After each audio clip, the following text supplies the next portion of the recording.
I completely transformed my life and learned how to be in a relationship, first and foremost, with myself. Who wants to be in a relationship with you when you're not even in a relationship with yourself? So I had to learn how to be in a relationship with myself. Who am I? What am I about? What are my thoughts? What are my opinions? What are my interests, area of interest, or hobbies? So I decided, oh, I've got to get to know myself.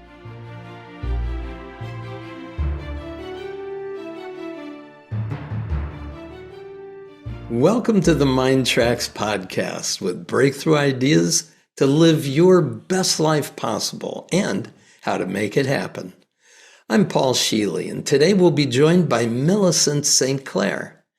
Millicent St. is a master facilitator and seminar leader, coach, and best-selling author who rocks organizations with positive energy and innovative human development protocols that get results.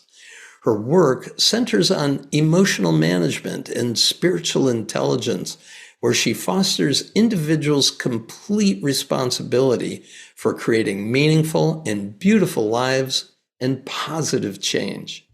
She has worked as the master certifying PhotoReading instructor for learning strategies since 2003.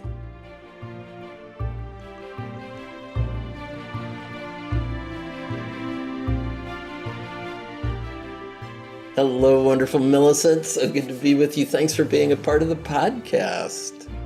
Well, thank you, Dr. Scheele. I want you to know that I have been loving the podcast and all of the guest presenters.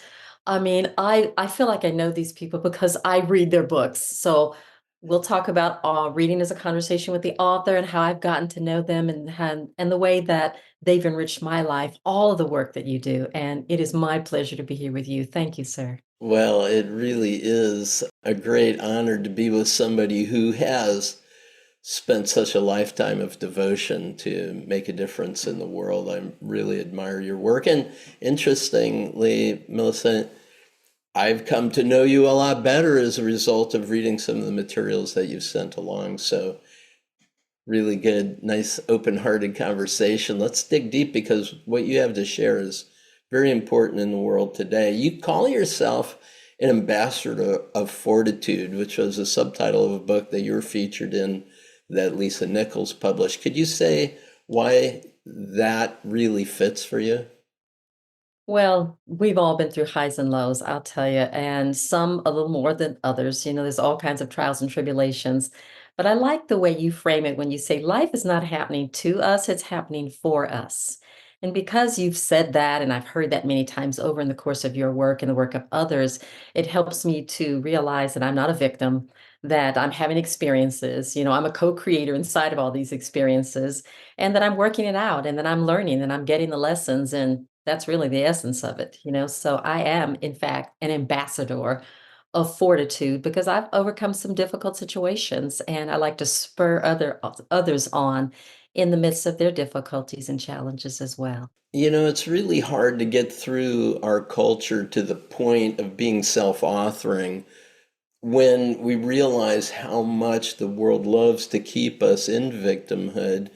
And a lot of our work together is about resilience. It's about letting go. It's about not letting the past define us or determine our future.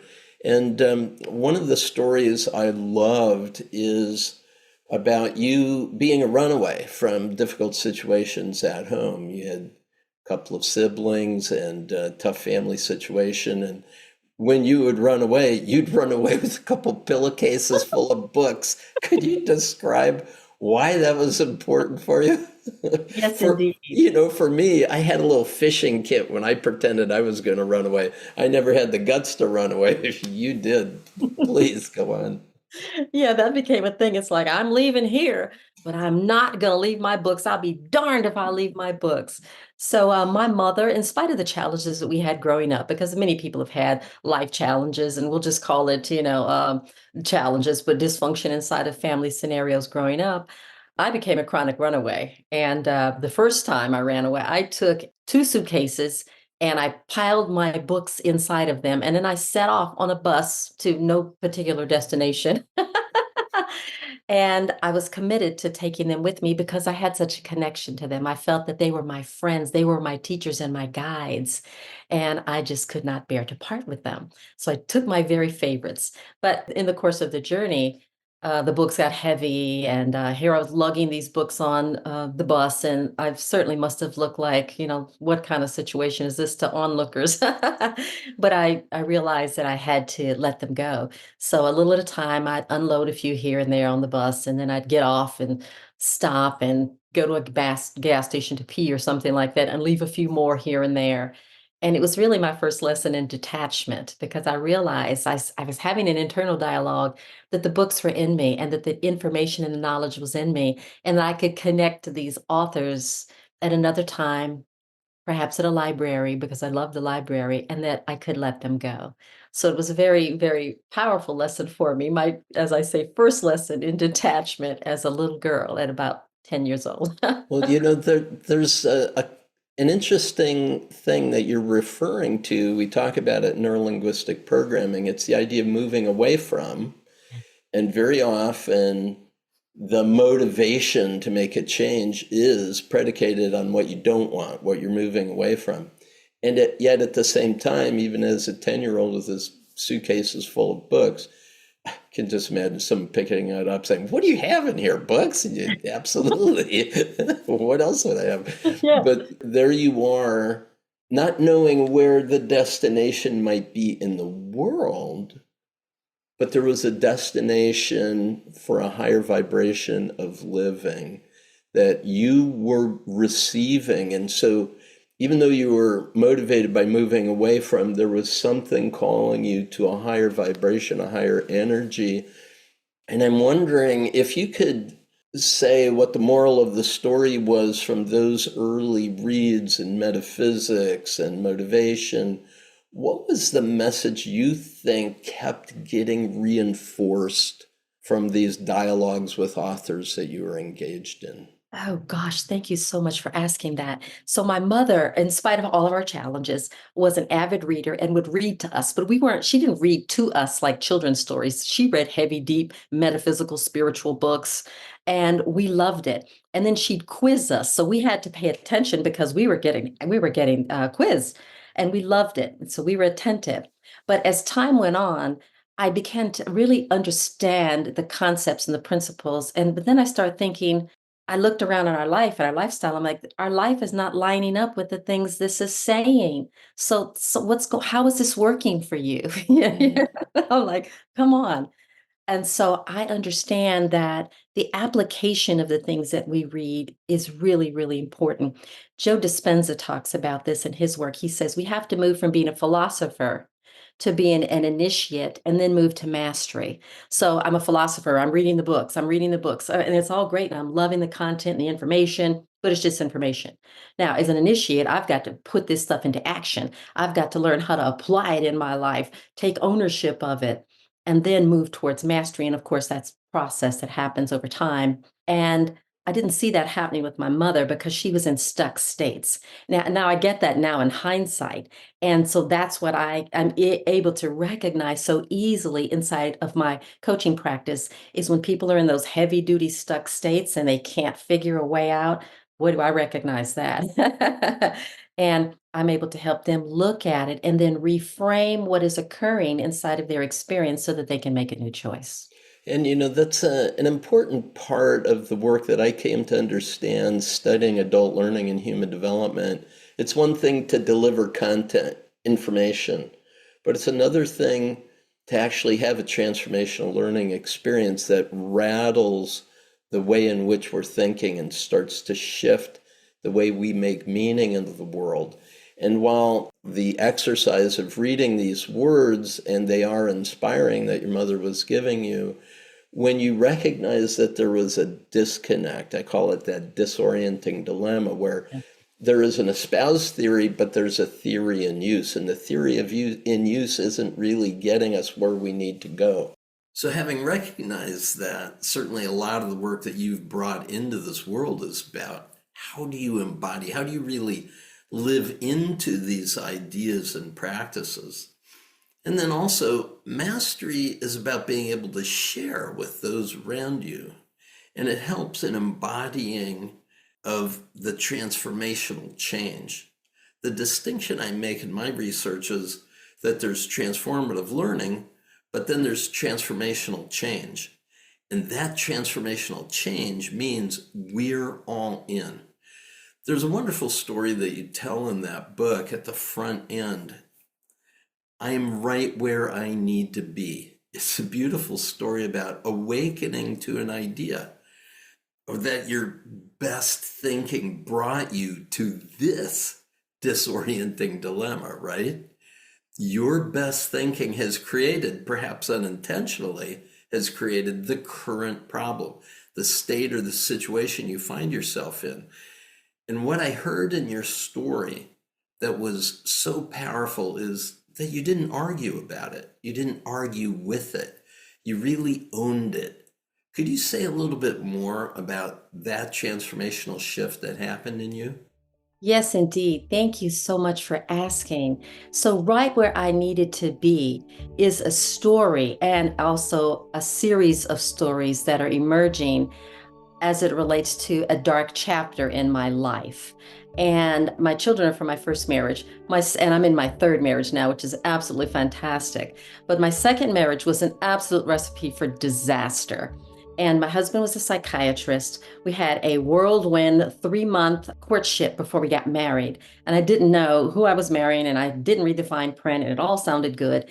And I was married to someone who had severe addictions and was a very violent person. And towards the end of our tumultuous 2.5 year marriage, I wanted out. I just want a divorce. I don't care about anything. I want this to be over with. And it didn't go down like that because he had issues that had nothing to do with me. And I certainly had my own psychosocial issues, but he was threatening murder suicide. And on that fateful night, in the course of the fight, I got the upper hand and took his life in self defense. But then I got convicted of voluntary manslaughter in spite of all the evidence and police reports and so forth and so on. So I served 4 years, 4.5 years of a 12-year sentence for manslaughter. And I got out and I began to reconstruct my life.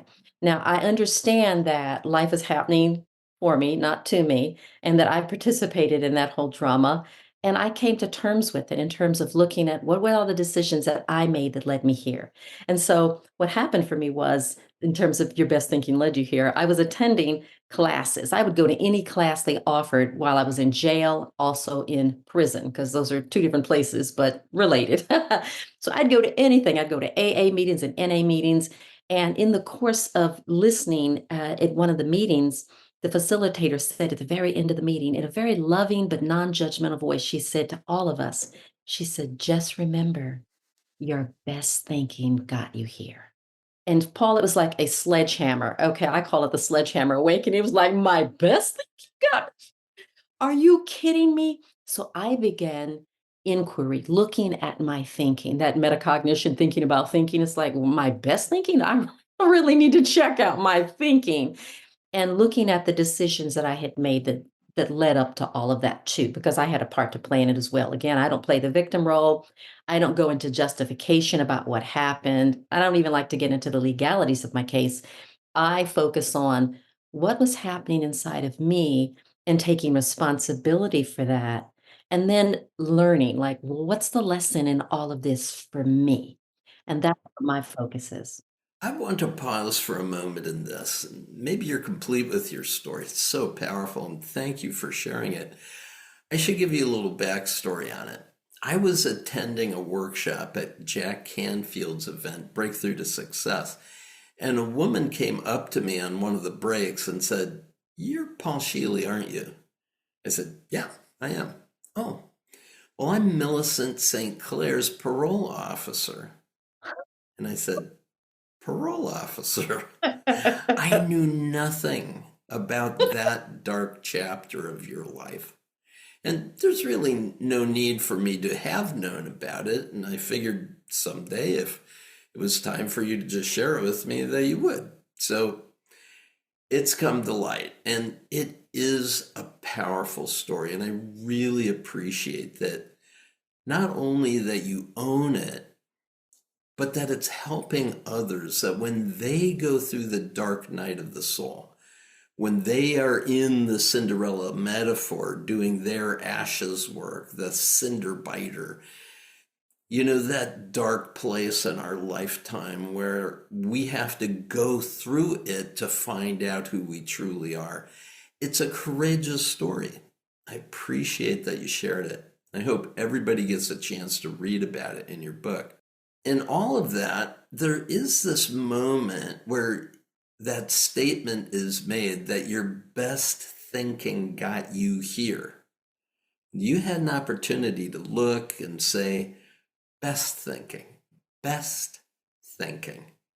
I mean, many people don't realize that our biggest problems that we face in our lives at this moment oftentimes are a result of the unintended consequences of the way in which we go about solving our problems. And as Einstein said, unless we change the thinking that created these problems, we're going to just keep reproducing more of the same. So why was it, do you feel, that you were able to really embody that and say, wow, it's time for a shift? Like, how did you internally get to that place of really that profound message? Oh, wow. Well, first of all of the books that I had read prior to my prison experience have made a difference in my life because, again, those teachings, those voices in my head were always there with me at some level, whether I was listening to them and paying attention to them or not. Those friends, those teachers were always there with me. Yeah, and I remember you were referring to Science of Mind by Ernest Holmes and A Course in Miracles and owning your experience and all that. So, so powerful. And in my life, Arnold Patent really kicked my butt to embrace these concepts as well, even though I had studied them for years. So I get it. So there was a kind of a readiness where you already had a landing place in your neural net to hear that message. And then what happened? That's right. The other thing that happened was when I got to the prison, I was sitting with a counselor. She says, "All right, where do you want to work?" I said, "Work?" She said, "Yeah, everybody's got to have a job." I'm like, "Well, I don't know. What do you got?" She said, "We got kitchen detail, you got yard maintenance, you can buff floors or library." I said, "Oh, library. I'll take library." She said, "Oh, good." I said, "Well, what's the matter? Is something wrong?" She says, "No, it's just that no one wants it." I said, "I do." So I worked in the prison library and also the prison print shop. And that was my work detail. And I had an opportunity to sit and to read and to think about my life and reflect on my thinking and the choices that I had made, and also to make a commitment to be a part of the solution when I got out going forward. But there was a one book that I read that was so significant. It's a book called We're All Doing Time by a guy named Bo Lozoff and his wife, Sita. So her brother had gotten involved with a drug deal gone bad, went to prison, and they would go to visit him, but they started something called the Prison Ashram Project. And this became a huge thing because they compiled stories and books on meditation, all these practices. Like, what do you do while you're in prison? Opportunity to meditate, reflect on your stuff, realizing that we're all adventurers in this great story of life, and they were all doing time, and we have difficulties and challenges, and highs and lows and ups and downs, and sometimes we all have the starring role in our lives, certainly, but sometimes we play the villain, and other times we're an adventurer, and it's just a process of understanding that this is a theater and here we are making choices. And so it led to a place like this. And it's okay. Choose again and get the lessons from it and choose again. And that was such a significant thing for me, that one book. And they send these books out to people free at no charge all over across the United States. If you just write to them and say, "Hey, can I get a free copy of your book?" And they do. So I got my own personal copy after seeing a copy in the library and wrote that thing and still marked it up, and I still have it. And that and many other authors made a profound impact on my life. And were you able to help the prison system to get cool books like the ones that you were reading? Well, I didn't have to do that per se, Okay. because we had a pretty good library, and we also had law books. So I worked in the law library as well, and I was a law library clerk. They certified me and sent me to a men's prison to get trained along with other men to become a law library clerk. So I was reading legal books and legal cases, helping people to fill out their paperwork and write grievances. So I had quite a job while I was there in prison, and I kept busy, but it was all a solution focused experience for me, tutoring other women because there were literacy problems, helping them with their paperwork, guiding them and supporting them, and learning about myself at the same time as well. So I'm like, we're all having this common experience. We all co-created this for ourselves individually and collectively. What am I supposed to do with this? What am I supposed to learn from it? Mhm. And it was a remarkable experience, actually. So that's the idea of looking at the arc of your life and thinking, where am I now and where am I Yeah. going? There's so much that was lifting you up, heading someplace important, which you've arrived at. I totally believe at this time. Certainly in our collaboration, I've recognized that, and in you. And I'm also thinking about Buckminster Fuller, who said, humanity is in its final exam.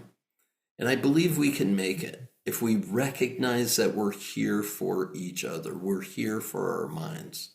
And that's such a great story relative to recognizing you're here for your mind and you're here for the minds of those you serve. And what a beautiful help in someone's travels through this lifetime that they would encounter you in that situation. I'm also thinking about a statement that Buckminster Fuller said that we're all born genius into the world, but we are systematically de-geniused by the time we reach a fifth grade in school. I noticed that in my kids, when they were getting de-geniused, and I had to encourage them along the way to maintain their genius.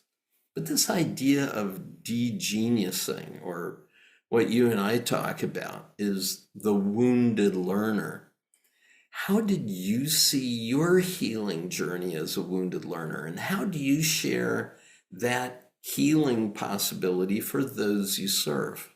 Oh God, thank you so much for asking that. So let me tell you quickly how I learned to read. When I was about five or so, I remember going to school and learning to read via phonics. They were sounding out the words and then the compound words and putting them together and so forth. And then someone gave me a pocket Bible.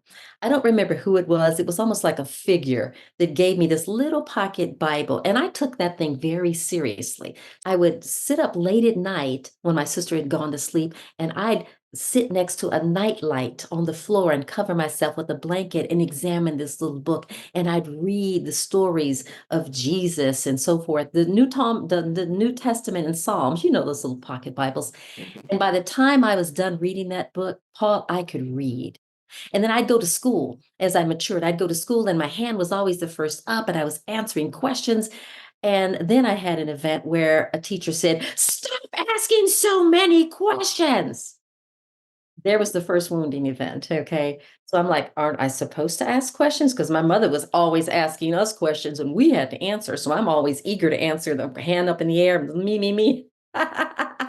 So stop asking so many questions. So that kind of shut me down. Mhm. Another wounding event I had was around mathematics, because I came home with a report card, pretty good grades, but not in the area of math. I wasn't thinking about math at all. Words were my thing. And so I was failing in math. I got a whipping that was just unforgettable.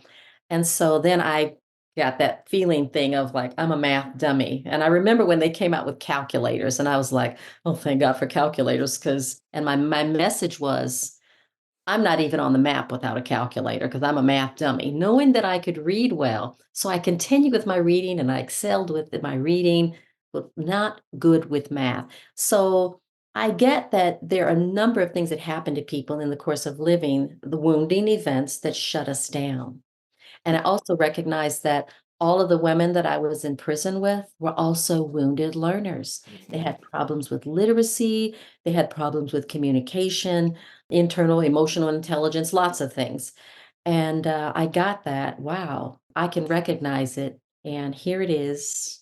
I'm going to pick up the baton and do what I can to be a part of the solution to educate myself and others. That's gorgeous. I'm also thinking, Millicent, in those moments where you recognize that there's got to be a better way to educate, there's got to be a better way to do this where punishment isn't associated with it.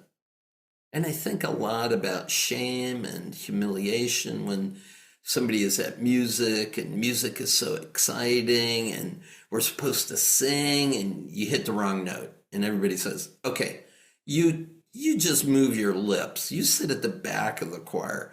We don't even want to hear you sing." And then a person that takes that wound and never develops a voice which is perfectly capable of learning once it's trained, right? Why should you be able to do math if nobody really showed you how to learn math? So I went through the same thing. I was dumb at algebra, but I was brilliant at geometry. So I said, well, I'm no good at math, except I really love geometry. It's like, here's a child mind trying to reconcile their experience. And it's so often the difference that makes a difference is someone who catches you and says, hey, it's okay. It's okay to not know. It's okay that you haven't had the ability to do something you would like to be able to do. Let's talk about what it means to learn. And to a large extent, we have to be able to also do the healing work around those wounds. And I'm not so sure that just learning to learn is enough. We have to also hold a space where those deeper wounds can be healed. What do you think about that? Absolutely. And when I got out of prison, I started teaching adult literacy and English as a second language. And I was also teaching inside of some youth detention centers. And that's really where I cut my teeth teaching. I was teaching violence prevention programs. Then I found I was teaching the adult literacy, and one day I was thinking, there has to be a better way. And then the very next day, I get an advertisement in the mail, photo reading, 25,000 words per minute, using the power of your non-conscious mind. I'm like, what? So I ordered the cassette tapes, Paul, and I waited with bated breath for them to come. And when they arrived, I opened them up and I had a Walkman. I put the first cassette in and I was listening to them with the Walkman. And within 5 minutes of listening to you, I said, oh my God, I don't know who this guy is. I'm going to teach this course. This is it. And so I Oh, how leaned into the cool. home study course, but I was still not clear because I hadn't ever seen a model of it. I'm like, what are we supposed to do? So I was trying to do it. I'm like, okay, forget it. I'm just going to go and take the seminar. And so I came to the work and I fell in love with it. Like, oh my God, this. But my question was just, why didn't someone teach me this when I was 5 or 7 or 9 or 10? Why am I just now getting this in my adult years? And you were the first teacher that I ever had that affirmed me, that said, you're naturally brilliant. You have genius ability. You were the first person that I ever heard those words come out of anybody's mouth. And Wow. I get that you're speaking into all of us collectively, anybody who would listen to this with the work. And then I got access to other things like the Genius Code and Memory Optimizer. But the one program that really helped me with my own woundedness was Al Siebert's work. So Mm. Dr. Siebert's work, The Survivor Personality was his first book, and so it's Resiliency. The whole program that we have on resiliency was absolutely remarkable, that set me free to say, it's okay that I've made mistakes. It's okay that I've had some challenges. It doesn't make me any less lovable. I'm still okay. And when I first encountered Al Siebert's work, Millicent, it was in an article. I'm not even sure how I got it. It was in the Portland Oregonian magazine in 1984, and it was called The Survivor Personality, and it had a picture of Alan Alda from MASH, on it. And it was, kind of an icon of somebody who, in a difficult situation, goes to humor, right? And makes the best out of the situation that they're in. And that's what he found is that somewhat, regardless of what it is we go through, if we can bounce back, we become stronger for it. And those people, like Viktor Frankl in the concentration camps, he wrote about it in Man's Search for Meaning. Al Siebert so embodied what that was about. And when he wrote it in the article, it was the number one most requested reprint article in the history of the Portland Oregonian newspaper, and it was in the Sunday Supplement magazine that it came out. When he came out with his book, I was right in the front line to get it, and one day we got a call, and it was Al Siebert, and said, I've been told by a colleague of mine, Bill Harris, that maybe we could do a home study course together. And I was, yes, yes, yes, let's do it. And I have to say that in 1984, when I first encountered that work, it really shifted my ideas. And the way Al talked about it, he said, we have models of mental illness. And as a psychologist, I was trained how to help people in their mental illness. But what's mental wellness? What is a high level of wellness for us? Where are we headed? And he finally defined it in the survivor personality. And in reading your work, I think that you found that same truth. You found that it is our power to bounce back, to resil, as he says, and to become stronger for it. And now your work really embodies those learnings and makes them accessible to others. So where is it going for you now? What's your like high level expression? So I've taught in a variety of different communities.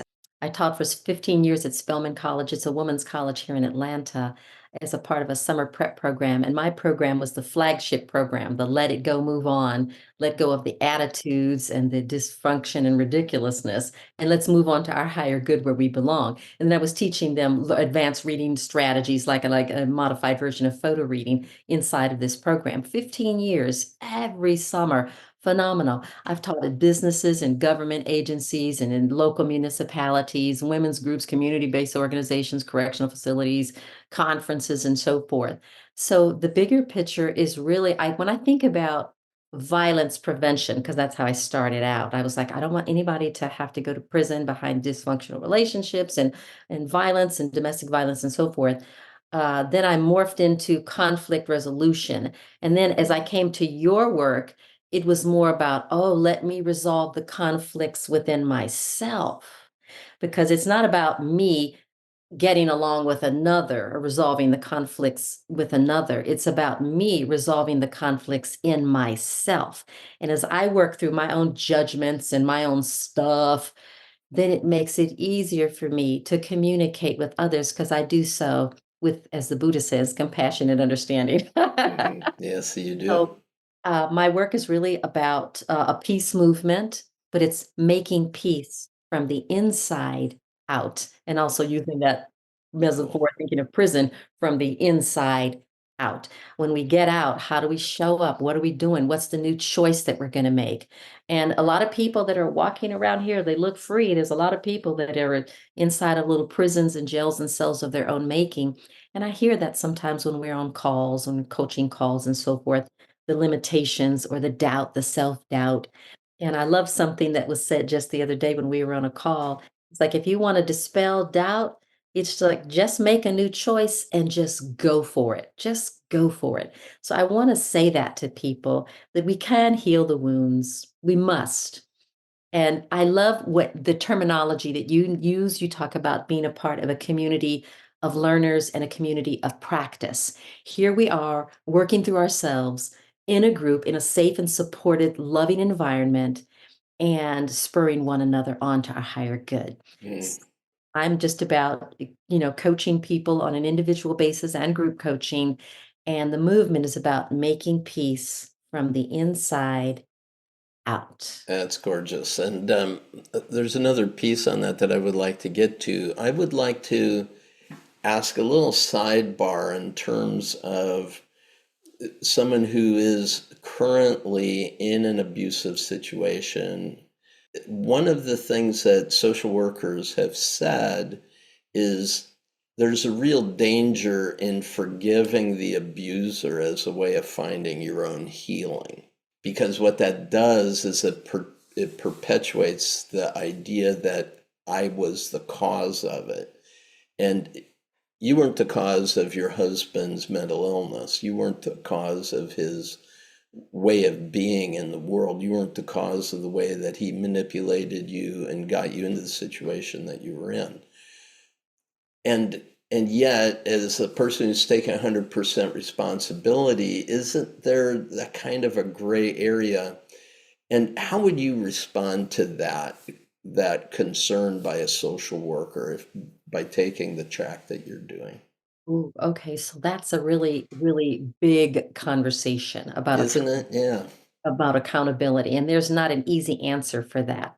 So I like to say that I take ownership for my part in all of it because it's always, well, what's your part in all that? What are the choices that I made? What was going on with me? I was looking for my safety and security, or looking for love in all the wrong places, or whatever it is. And then there's a whole lot of dynamics as to why people get involved in these kinds of unhealthy relationships. So I can see that from my mother's patterns and so forth, and how that played out in my life. But then the more I became conscious and aware, I made higher and better choices every step along the way, even though that happened. But after it happened, I completely transformed my life and learned how to be in a relationship, first and foremost, with myself. Mm. Who wants to be in a relationship with you when you're not even in a relationship with yourself? So I had to learn how to be in a relationship with myself. Who am I? What am I about? What are my thoughts? What are my opinions? What are my interests, area of interest, or hobbies? So I decided, oh, I've got to get to know myself. And the more and more I did that, I self acceptance, self love, and I love your self love paraliminal, by the way. Oh my God, Yeah, so all of them, so many of them. it's the New best. history generator, new action generator. There's so many good paraliminals that have helped me to reframe what is going on with me internally. And then I put myself into a position where I was ready to receive and to be in a healthy, constructive, loving, mutual relationship with somebody. And, I have my husband, Gregory, now of 20 years, and it's just been phenomenal because we have no conflict or drama. It's not that we don't have challenges. We do, like every couple does, but it's how we deal with each other with love, with respect and understanding and tenderness to solve the issues and keep it moving so we can go on loving one another. So we have a lot of fun with each other, but there's no easy one answer to that question in this short time frame. Well, I love the way you positioned it. Certainly, healing our wounded past is a matter of letting it go at some point. And one of the best ways to let it go is to bless it, forgive it, and to let it go. And it was a journey for you to get to that place where it could happen. And your let it go, move on concept, which is your website and your book, is a great and simple idea of how important it is to recognize, hey, you're here now. Yeah, all that happened. Let's let go of it because hanging on to it is simply ridiculous. Could you say a little bit more about the term that you use, simply ridiculous? Let it go, move on. So I wrote a little book called Negativity and Drama Are Simply Ridiculous. And I illustrated a little stick figure. And there are 50 illustrations, and there's just a little bit of writing that goes with each one of these memes. So it's a meme, and a meme is a socially transmitted ideal. So when you see the picture, each one of the pictures, and each one of them is a standalone lesson, by the way, like a finger pointing and blaming and judging, or holding on to the need to be right. Each one of these is a lesson. And it's a fun book that looks at the simply ridiculous attitudes or behaviors that we have internalized that are simply not working for us. They're simply not working. So I never say something is simply ridiculous in a spirit of judgment. I tease and say, okay, that's simply ridiculous because it's not working. And then we look at what is it, and how is it playing out in our lives, and then turning it around and then choosing anew. And so I have a lot of fun with that program. And then what we do is we ligmo, Ligmo, which means let it go and move on. Let go of the old and let's move on into the new creation or the new possibilities or to our higher good. where we belong, as I like to say. So I have a lot of fun with that work. Well, it's beautiful. And again, the simplicity of it is sometimes a reason for someone to think it might not be as powerful as it is. But if you really listen to the message, if you really look at it, there are so many thoughts and ideas and beliefs and judgments that we hold on to, so many images from our past that we continue to feel ashamed about years into our adulthood. When are we going to let it go? When are we going to say that it doesn't define us? And I love the way that you position all of this work so powerfully. And even though I love continuing to talk with you forever, I know we're going to have to wrap it at some point. I want to give you this purpose statement from your book and ask you to speak to this as kind of our summary of our time together. And thank you so much. This has really been cool. I use heart-rending true stories to help my coaching clients take personal responsibility and face personal hardships. I guide them to detach from shame, suffering, and regret, and empower them to resolve the conflicts within, to make peace with the past, and discover wisdom and meaning from life's most challenging lessons. That's a beautiful way of capturing not only the essence of the book that you're writing, but also a mission statement for your own life. What would you leave with all of us as a key idea of how we might practice and go forward with this kind of an attitude of what's possible? Oh, wow. So when I read the work of authors like Brene Brown, that talk about letting go of shame and guilt and so forth, it's so significant. It's so powerful and it's so necessary if we are to move into our natural brilliance and embrace our genius ability. So we've got to let go of the old so that we can then recreate ourselves and reinvent ourselves as the person that we'd like to be. And that's an ongoing process because who we are today is not the same person we were 5 months ago or 5 weeks ago or even 5 days ago. It's a continuous process for all of us. So letting go is a continuous process. And I love the Sedona method too, by the way. So, oh my gosh. So I letting go of shame, moving on to into new possibilities. And because I've done so much reading, novels, but lots of human development work and self-help type things, and lots of books on spirituality. That's my thing. Is just the understanding that I love the way you say we are spiritual beings having a spiritual experience in a human body. I love that. And I like to remind people of that by using stories because I know that people love to hear stories. I don't like to tell tragic stories of what happened in the past. I'm thinking, oh my God, I don't want to write another story about violence and abuse, but I'd like to write stories about my own personal transformation and then use that as a model. And I do in my coaching program to help others look at their stories and then retell it in a way to get the wisdom and the lesson from it. And as you can see right here behind me, there's this beautiful piece of art. And I do nature photography, by the way. So I've got the eye for little things like insects and bees and flowers. And so this one here is a piece that I photographed. And one of my students, I asked my students, I say, well, what is wisdom to you? We know all about the ridiculous, but what's the wisdom that's going to guide you? And this is one of my favorite pieces here. She said, wisdom is braving the fires of life. Mm. And I'd like to just leave my the listeners with that by simply saying, we're all going through it. And it's all for our growth and development. And it's okay. It's okay. And I also want to add to you to your story about the parole officer. When I got out, I was doing speaking engagements and I was at this one women's group and there was a woman that kept looking at me all the way in the back of the audience. And after it was over, this woman I felt the energy. She just kept locked onto me. She comes up afterwards and she waited till almost everyone was gone.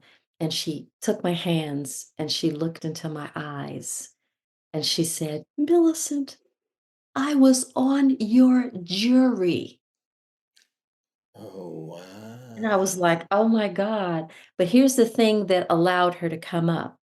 I said in the course of my speaking, I said, I couldn't blame the judge. I couldn't blame the jury. I couldn't blame the DA. I couldn't blame my attorneys, his attorney, him, or anybody.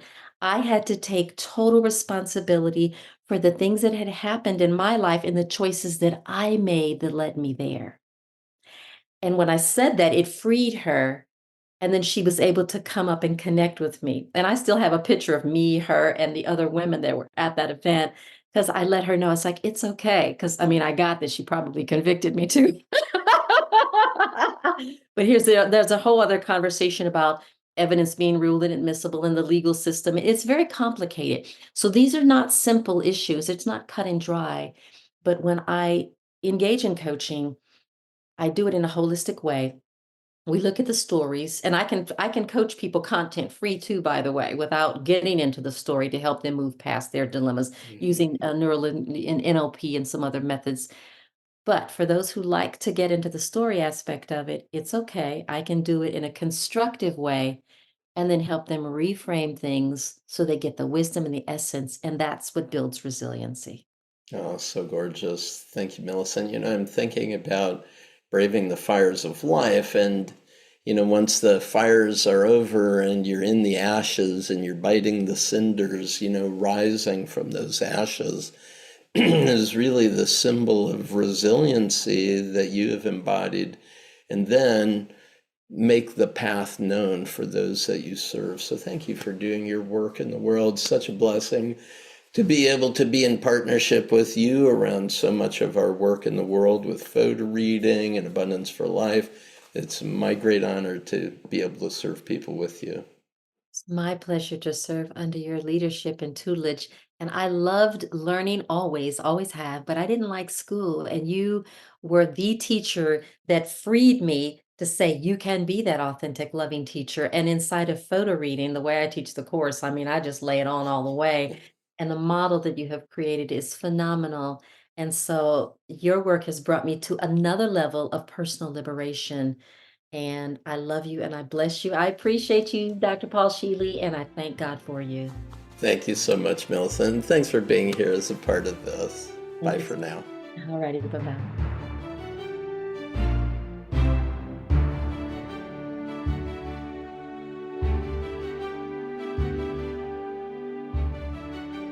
I hope you enjoyed our conversation with Millicent St. Clair. You can learn more about Millicent at www.millicentstclair.com. And now, in the second part of the podcast, it's just you and me. I'll tell you how to use the paraliminal sessions in the MINDTRX app to easily handle obstacles and move toward the success you want, especially as it relates to Millicent's message. If you're new to the relaxing paraliminal audio sessions, they use breakthrough technologies to activate your whole mind in only 20 minutes to help improve any area of your life. Let's get going.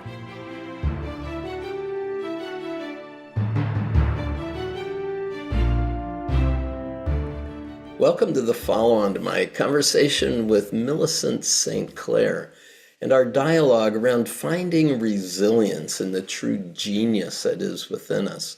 Really enjoy Millicent's work. She's such an amazing teacher. If you ever have an opportunity to be in a classroom with her, it's a real treat. People absolutely adore her teaching style. She's wonderful, isn't she?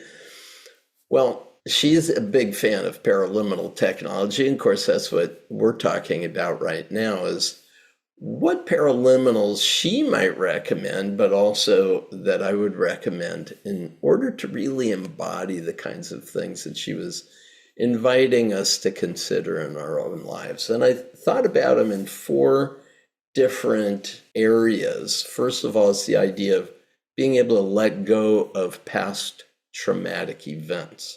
Second is to be able to create a new relationship with yourself. Third is how we can choose to move forward. And finally is mastery, which is in my estimation, being able to share your wisdom and your gifts with others. So let's break these 4 down into possible paraliminals that you could use. Now, when I was getting ready for this, Millicent sent me a list of her very favorite paraliminals, so it was easy for me to also think about, based on our conversation, these are the ones I recommend, and I might have added 1 or 2 as well. So let's talk about letting go of past trauma. Certainly she had been through it, and the first one is based on a concept called the Sedona method, which she is a true fan of, Hale Dwoskin's work. And the paraliminal that Hale Dwoskin and I did together is called letting go. And it uses something called the triple welcoming, where we don't resist an idea, but we welcome it, understand it, embrace it, and then move on from it. So letting go paraliminal. The other one is the new history generator paraliminal, where we really do get to see that there are a number of different ways in which our history is replayed by us. And rather than letting our history define us, be able to have some facility of not only changing the way in which we relate to our memories, but being able to learn from them and to be able to let go of any emotional attachment that we may have had to them. So, new history generator. The second area is this idea of creating a new relationship with yourself. And Millicent really has done an amazing job. I hope you get a chance to read her story and also understand that many of us are imprisoned by our own memories of significant events that have taken place in our lives. So how do we change our relationship with ourselves, and how do we really see that our way forward is a way by choice of bringing the best of us for the rest of our lives? So one is called finding yourself, which is a very cool process of going backwards through your history, starting where you are now and going through several developmental stages all the way back to the womb, and coming to an appreciation and understanding of what drives us, what is it that we're truly signed on for in terms of our life purpose, and how we can make the biggest difference in our lives in this time that we have here in the physical human experience.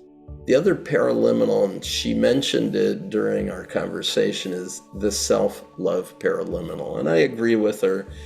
It's spectacular. I'm not saying that because I wrote it, but let me tell you that I wrote it, I recorded it, and then when I heard the first output from the studio to listen to it, I actually wept. It was so profound. It's an act in which we bring our past self and our future self together with our present self. So you'll hear me say in this podcast, self-love is a very powerful paraliminal, but the depth of that power and the effect that it can have on us is so amazing. Really do encourage you to listen to it. The third area is choosing how to move forward. So we've let go of past events. We have a new relationship with ourselves. So what's on the event horizon for us? Where are we going? And a lot of paraliminals will address this. One that really gets at it in a neat way is recognizing in this present moment, we're always on the threshold of what's possible. And my work with Bill Harris in creating the Fresh Start paraliminal is really a sweet one. I love coming to it. Every time I'm looking to make a significant change in my own life, that's my go-to, because it really does remind me every moment, today, this day, this week, this month, this year, this decade, this century that I'm living into, this moment right here, this is an opportunity for a fresh start. The next one is called belief, which allows us to not only rewrite negative beliefs that we may be holding on to, but then construct and install a positive self-enhancing belief that will allow us to do our best work going forward. And the third one, perfect health. Interestingly, it was one that Millicent recommended when she sent that to me. I thought, perfect health, perfect health. I love perfect health for a lot of reasons, but I always think of that in terms of something's not right. Perfect health, though, it really does make sense in terms of choosing how we move forward, our relationship with our physical body, with our being, and understanding that we are energetic beings and we can work with those energies so that our best days happen every single day. Health and well-being. Well-being is connected to the concept of wealth as well. So our high-level well-being is possible as we focus and direct our energy toward that end. The fourth area is the idea of mastery. All of us are attaining levels of mastery in those things that we find most meaningful to us, our purpose for engaging in those things that we're most passionate about. So I put it in the context of mastery, as she put it, but then I added, that's where we are sharing our wisdom with others. So there are two paraliminals that really help us do that. Oh, by the way, when I work with people in my inner circle, oftentimes I'll see a trajectory over a period of several years. The first year we're working on ourselves. Second year we're really sharing ourselves with others and the wisdom and the ideas that we have come to. And the third year is when we really do our legacy work, where we're making our biggest contribution to the world. So this idea of sharing your wisdom, sharing the good ideas that you've gotten from this podcast with others, giving them links, helping them listen to paraliminals as well.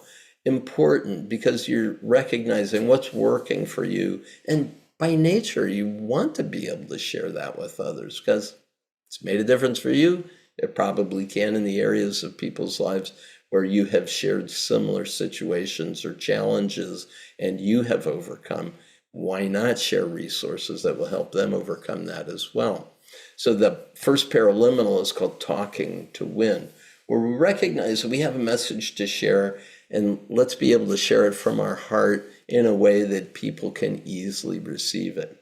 The second paraliminal is called You Deserve It. It's a paraliminal that I did with Lisa Nichols, who was the author of the book that featured Millicent St.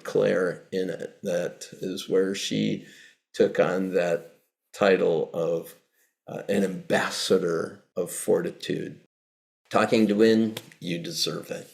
And this will really help you bring your great work to the world. We need everyone to show up. It's all hands on deck for humanity these days. We need us to all show up and show up big. Bring our gifts to the world. Thanks so much for listening. Pleasure to be with you. See you again soon.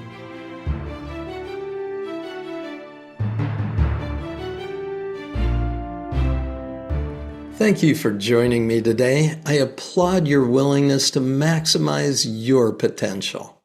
You can easily use the paraliminal audio sessions in the MINDTRX app to stimulate your non-conscious mind, that is your inner mind, to reduce any resistance in your life and to propel you toward the success you want. Go to www.mindtrx.com/go.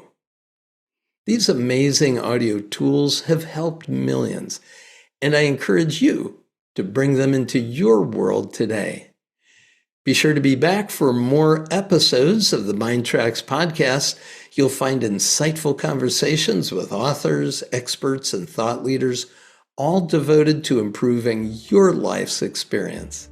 Thank you again for being here on our MINDTRX podcast.